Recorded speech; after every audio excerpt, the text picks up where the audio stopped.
निशा, तू एकटी राहशील ना, की थांबू मी तुझ्या सोबतीला? आईने विचारलं. राहीन ग, आता काय मी लहान आहे का? निशा म्हणाली. आम्हाला यायला 8 वाजतील म्हणून विचारते आहे. एकतर नवीन घर, नवीन जागा, त्यात अजून या मजल्यावर समोरचा एक फ्लॅट सोडला तर कोणी दुसरं राहत नाही. त्यात जे राहतात त्यांचं दार कायम बंद, म्हणून काळजी वाटते. आई म्हणाली. काळजी नको करू, मी राहीन. काही लागलं तर तुला फोन करीन. बास का? निशा म्हणाली. बरं ठीक आहे, मी जेवण बनवलं आहे, गरम करून घे. आई म्हणाली. आई बाबा दारातून बाहेर जात होते. निशाची नजर समोरच्या घराच्या दारावर मारलेल्या काळ्या रंगाच्या फुलीवर गेली आणि इथं राहायला आल्यावर रोज पडणारा प्रश्न तिला आज पुन्हा पडला. तिने याआधीही आईला बऱ्याचदा विचारलं होतं, आई, सगळ्या घरांच्या दारावर ही काळ्या रंगाची फुली का मारलेली आहे? अगं, या गावातली लोक असं म्हणतात, दारावर काळी फुली मारली की अवदसा येत नाही घरात. आईने उत्तर दिलं होतं, अवदसा म्हणजे पिढा. आपल्या दारावर पण मारली होती, पण तुझे बाबा पडले आधुनिक विचारसरणीचे. त्यांनी ती फुली खोडून काढली. या सगळे अंधश्रद्धा आहेत असं म्हणून. आई म्हणाली. आई बाबा काही वेळातच बाहेर गेले. खरं तर आज निशाच्या आजोबाचं श्राद्ध होतं. त्यासाठी आई बाबा काकाच्या घरी जाणार होते, पण निशाला तिथं जायचं नव्हतं. तिने प्रिया आणि मीनाला बोलावलं होतं. दिवसभर पार्टी करायचा त्यांचा प्लॅन होता.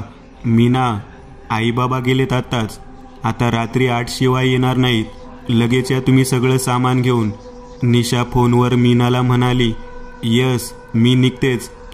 यस, 1 तासात पोहोचतो आम्ही, मीना म्हणाली. असं म्हणून मीनाने फोन ठेवला. तिने कॉफी बनवली आणि हातात कप घेऊन ती खिडकीत येऊन उभी राहिली. त्यांचं घर तसं 1 मजल्यावर होतं. तो परिसर शहराच्या थोडा बाहेर होता. ठिकठिकाणी नवीन इमारतीचं बांधकाम सुरू होतं. निशाच्या बिल्डिंगमध्ये पण फार लोक अजून राहायला आलेली नव्हती. सध्या रेट कमी असल्यामुळे निशाच्या वडिलांनी तिथं घाईघाईत फ्लॅट घेतला होता. निशा एकुलती एक मुलगी होती. ती खिडकीतून खाली बघत कॉफी पीत होती.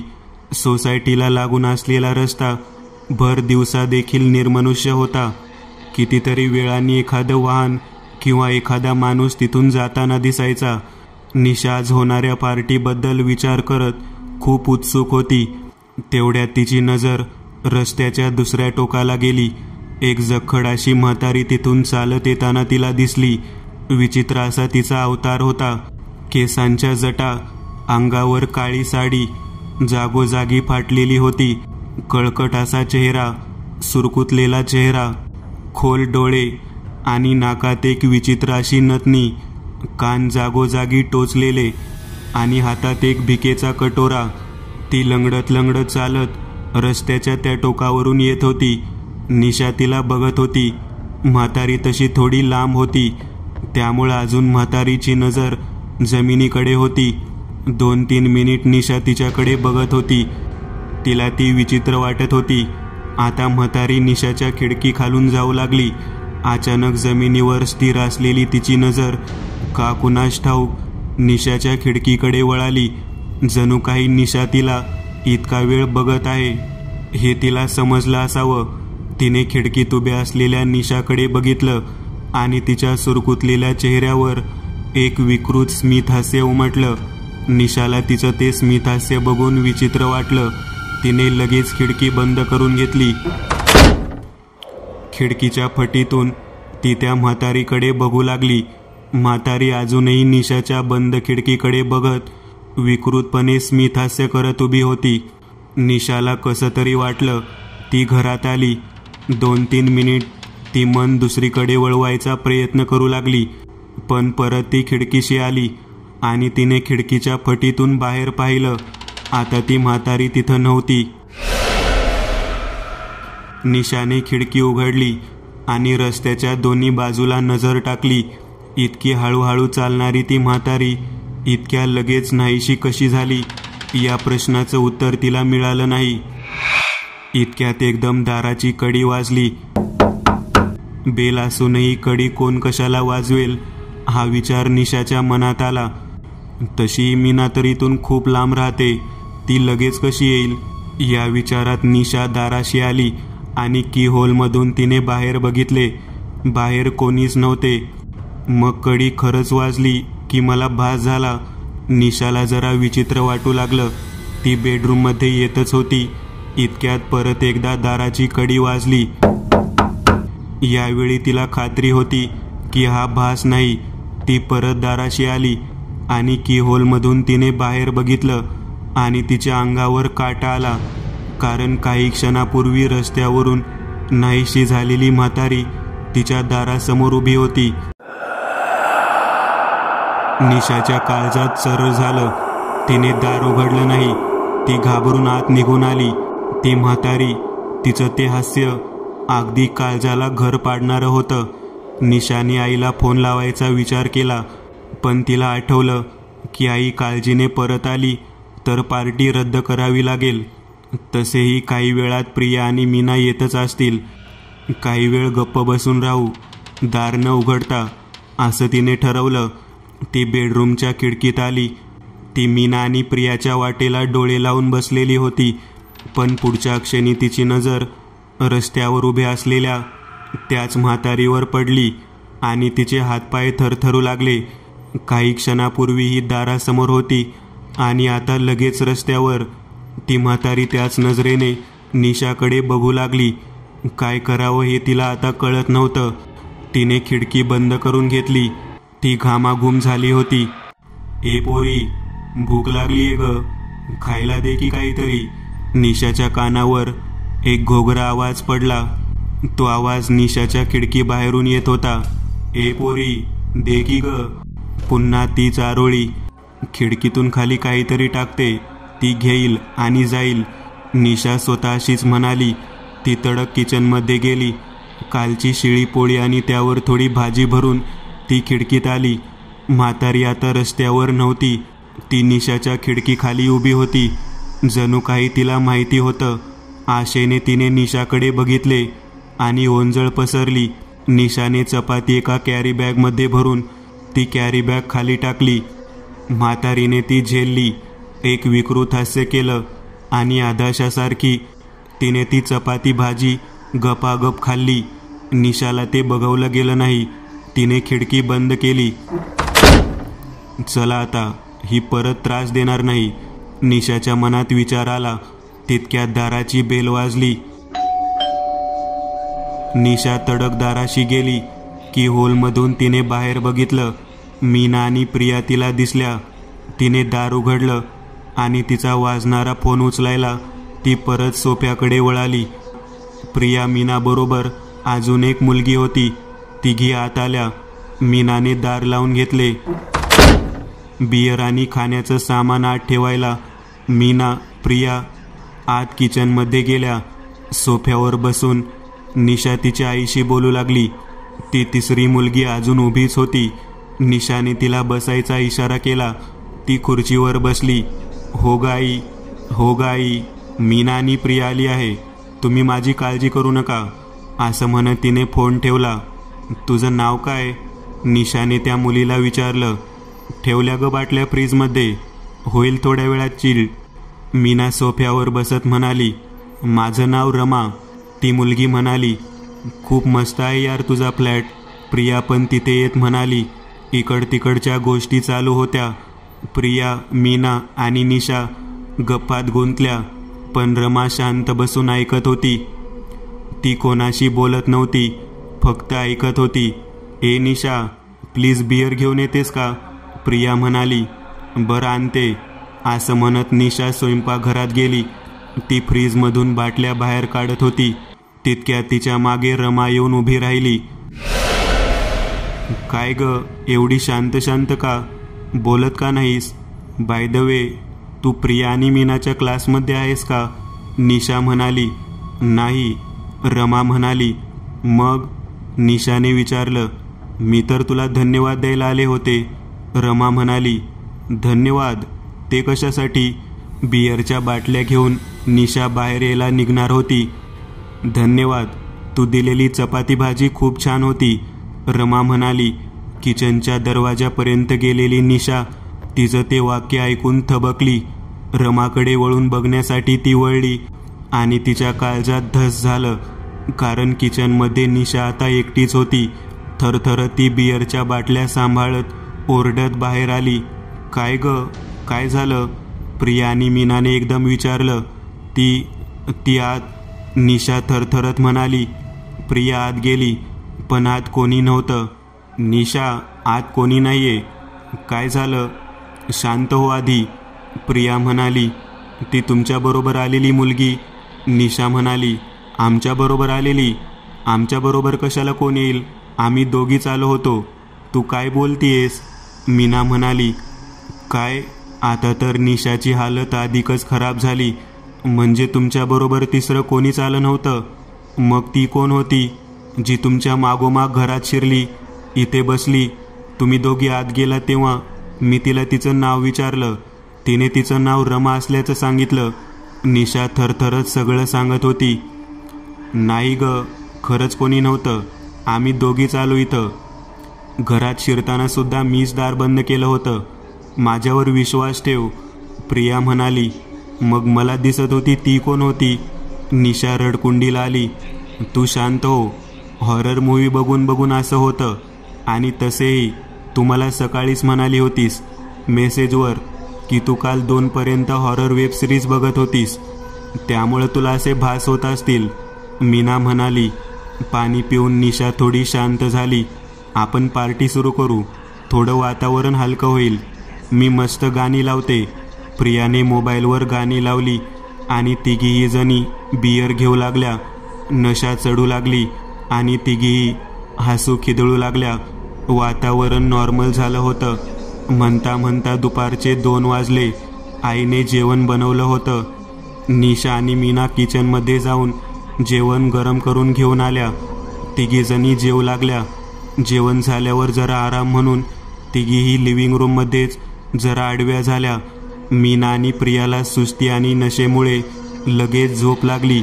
निशाचे डोळे आता जड होऊ लागले. काही वेळात तिला झोपही लागली. थोडा वेळ तसाच गेला. मला भूक लागली आहे, खायला दे ना, कानाशी त्या म्हातारीचा आवाज घुमला आणि निशाची झोपच उडाली. ती दचकून उठली आणि आता तिचं काळीजच तोंडाशी आलं. रमा तिच्या डोक्याशी बसली होती. दे ना खायला, रमा त्या म्हातारीच्या आवाजात बोलत होती. निशाची दातखिळी बसली. किंकाळी घशातच अडकली. तिने हाताने शेजारी झोपलेल्या मीनाला उठवलं. मीना पण डोळे चोळत उठली. रमाकडे बोट दाखवत घाबरलेली निशा मीनाचं लक्ष वेधू लागली. काय झालं? मीनाने विचारलं. अगं ती बघ ना, माझ्या डोक्याशी बसली आहे, निशा पूर्ण ताकदीने ओरडली. प्रिया जागी झाली. मीना काय झालं?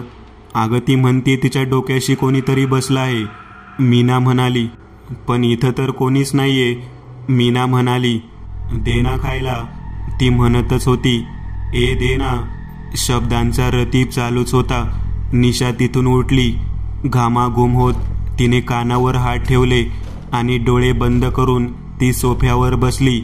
निशा शांत हो, अगं इथं कोणी नाहीये, प्रिया म्हणाली. निशाने डोळे उघडले. आता रमा तिथं नव्हती, खोलीत कुठेच नव्हती. नक्की काय झालंय सगळं सांगा मला, मीनाने निशाच्या शेजारी बसत विचारलं. एक एक करत निशाने सगळ्या घटना सांगितल्या. म्हणजे ती म्हातारी दिसल्यापासून तुला हे भास होऊ लागले, प्रिया म्हणाली. हो, सारखी येते आणि म्हणते मला खायला दे. निशा रडू लागली. तितक्यात निशाचा फोन वाजला. काय ग, झालं का जेवण? आम्ही पोचतोय 15-20 मिनिटात.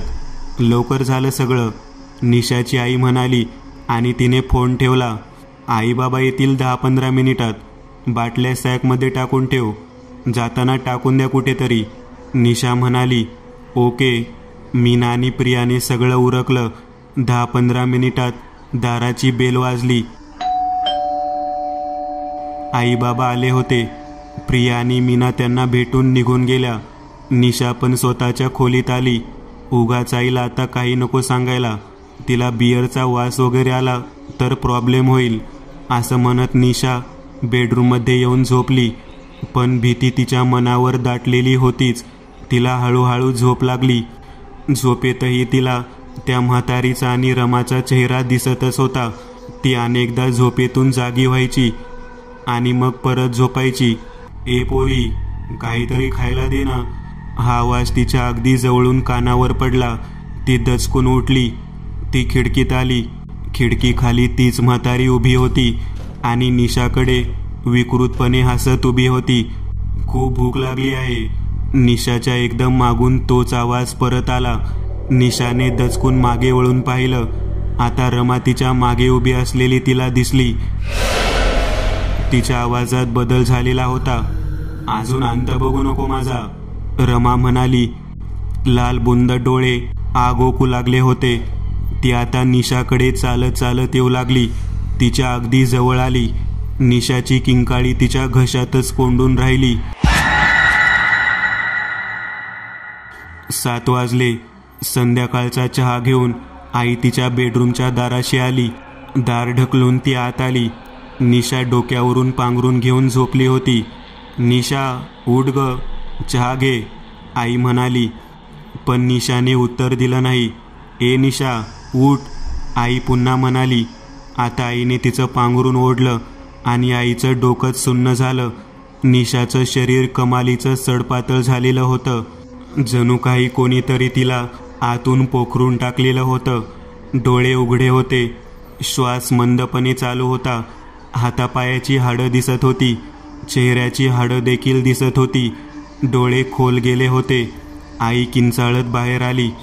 निशाचे बाबा आईचं किंचाळणं ऐकून पटकन बाहेर आले. आओ, निशाचं बघा काय झालंय, आई रडत रडत सांगू लागली. बाबांनी तिच्या खोलीत जात बघितलं आणि त्यांना धक्काच बसला.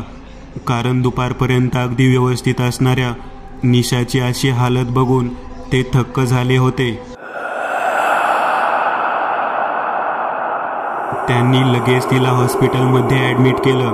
हॉस्पिटलच्या ICU बाहेर आई आणि बाबा चिंतित उभे होते. डॉक्टर पण चकित झाले होते. हे नक्की कसं शक्य आहे हे त्यांच्याही बुद्धीच्या पलीकडचं होतं. आई आज हॉस्पिटललाच थांबली होती. बाबा काही महत्त्वाच्या गोष्टी घ्यायला घरी आले. ते फ्लॅटचं दार उघडत होते. तितक्या समोरच्या फ्लॅटचं दारही एकदम उघडत एक वृद्ध माणूस बाहेर आला. निशाच्या बाबांनी त्याला आजपर्यंत कधी पाहिलं नव्हतं, कारण त्या फ्लॅटचं दार कायम बंद असायचं.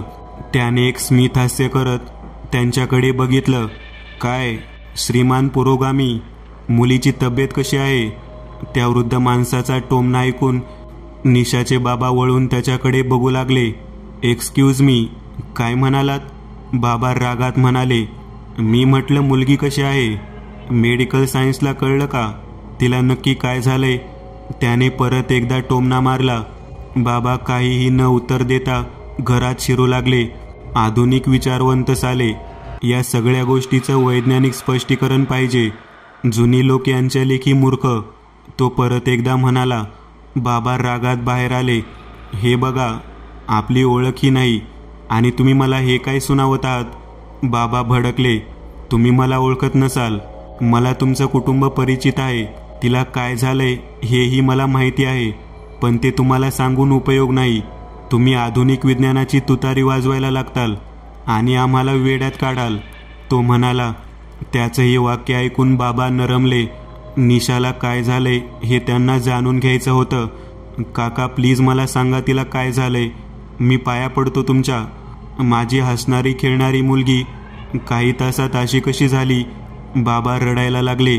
रडू नका, चला आत या, आत बसून बोलू, असं म्हणत त्या वृद्ध माणसाने बाबांना त्याच्या फ्लॅटमध्ये घेतलं. माझं नाव माधव शास्त्री. ही जागा ज्यावर ही इमारत उभी आहे तिचा मूळ मालक मीच होतो. घर जुनं झालं होतं. बिल्डरने मला ऑफर दिली आणि मी हो म्हणालो.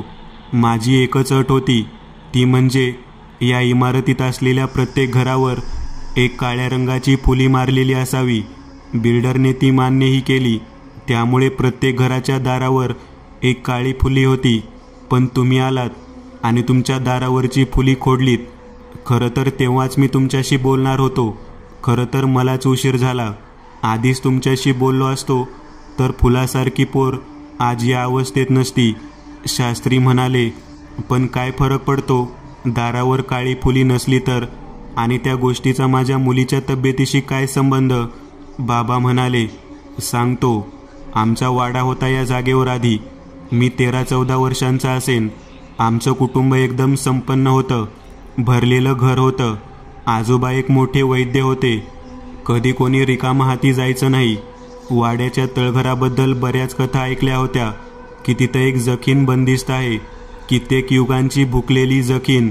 पण मी देखील या गोष्टीला फक्त रोमांचक कथा म्हणून जास्त कधी विचार केला नाही.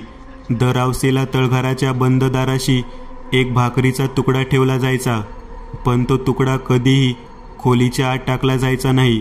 अमावस्या संपली की तो तुकडा नोकर माणसं तिथून उचलून बाहेर फेकून देत असत. त्याबद्दल मी माझ्या आईला विचारायचो तर ती काहीतरी बोलून वेळ मारून न्यायची. पण त्या अमावस्येच्या रात्री जे मी बघितलं ते आजही माझ्या अंगावर काटा आणतं. शास्त्री समोर ठेवलेल्या ग्लासमधून पाणी पिऊ लागले. काय घडलं होतं?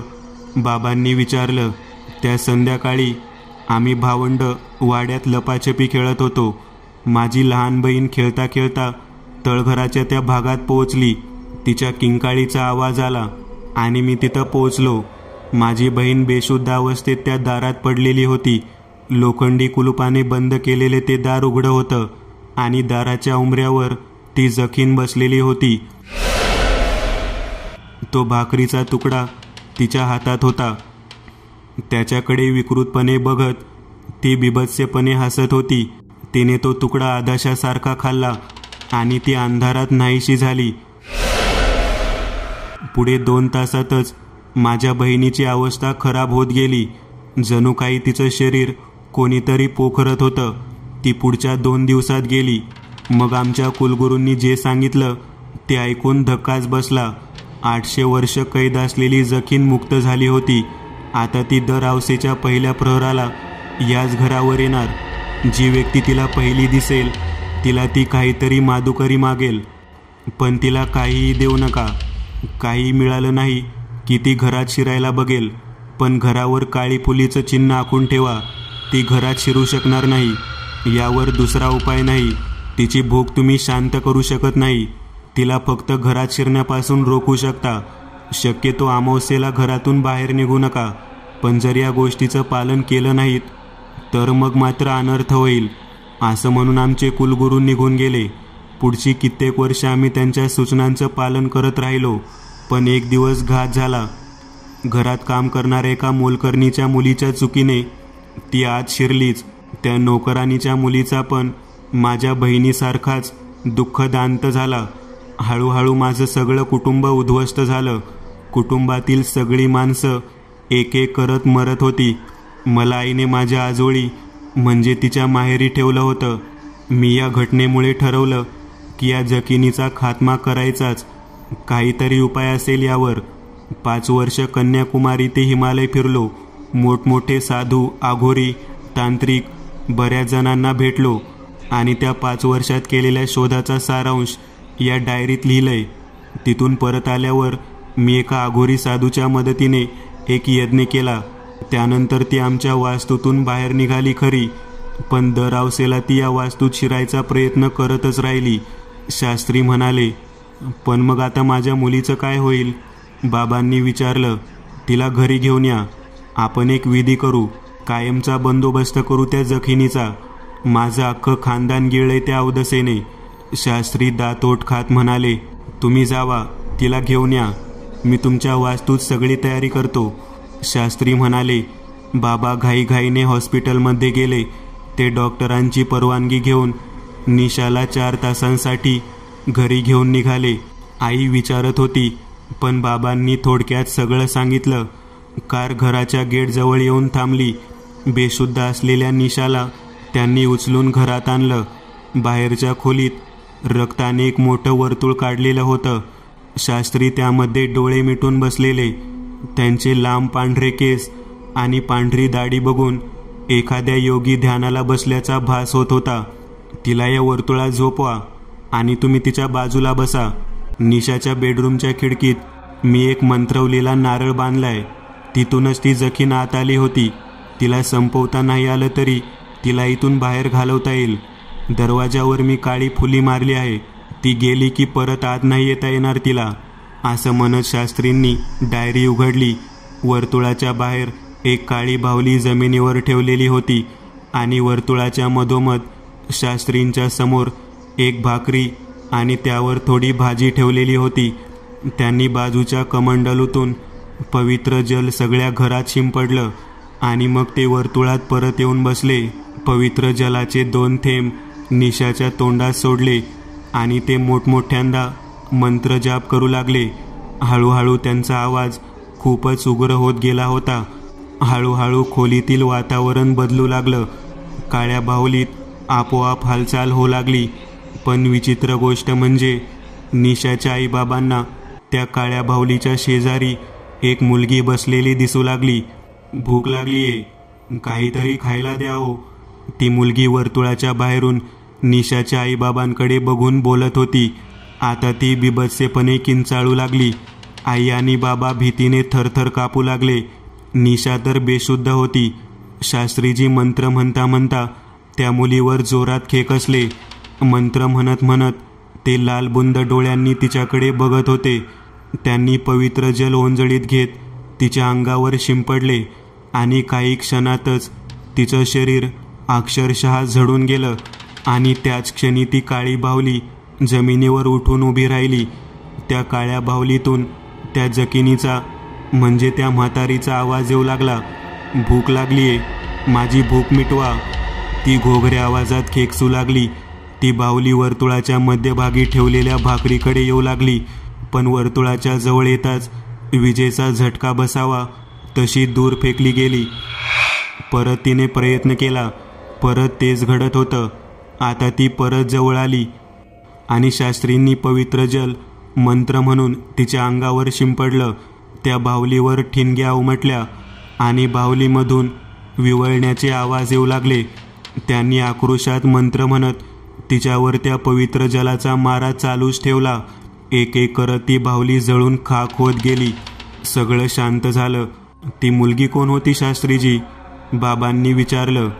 ती आमच्या नोकरानीची मुलगी होती. तिच्या चुकीमुळे सगळं खानदान संपलं होतं माझं. शास्त्रीजी दात ओठ खात म्हणाले. थोडा वेळ सगळं स्तब्ध होतं. निशाला शुद्ध आली. तिला आता हॉस्पिटलमध्ये घेऊन जा, संकट टळलं आहे. शास्त्रीजी जागचे उठले. बाबा आणि आई निशाला घेऊन कारमधून हॉस्पिटलला आले. तिच्यात पटापट बदल होऊ लागला. रात्रीपर्यंत तिची तब्येत एकदम सुधारू लागली. रात्रभर आई बाबा घरी आलेच नाहीत. दुसऱ्या दिवशी सकाळी निशाचे बाबा घरी आले, काही महत्त्वाच्या गोष्टी घेऊन जायला. सगळं सामान घेऊन ते घराला कुलूप लावू लागले.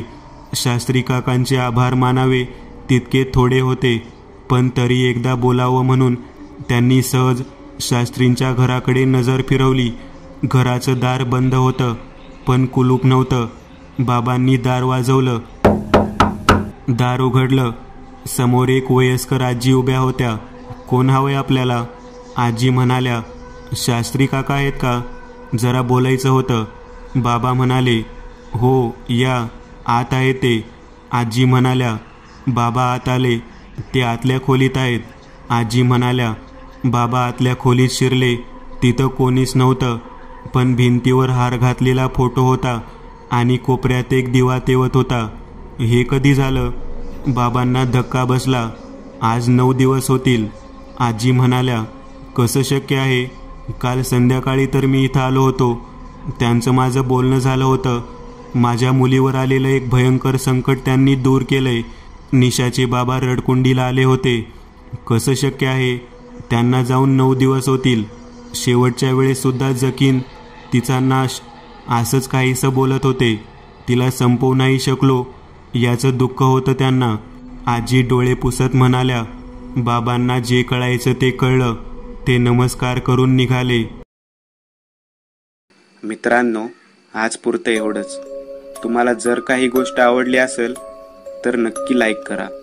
तुमच्यापैकी बरेचसे जण व्हिडिओ लाईक न करताच पळून जातात, पण हा जर व्हिडिओ तुम्ही लाईक केला तर मला जरा बरं वाटेल आणि असेच भारी भारी व्हिडिओ बनवायची माझ्यात एनर्जी येईल.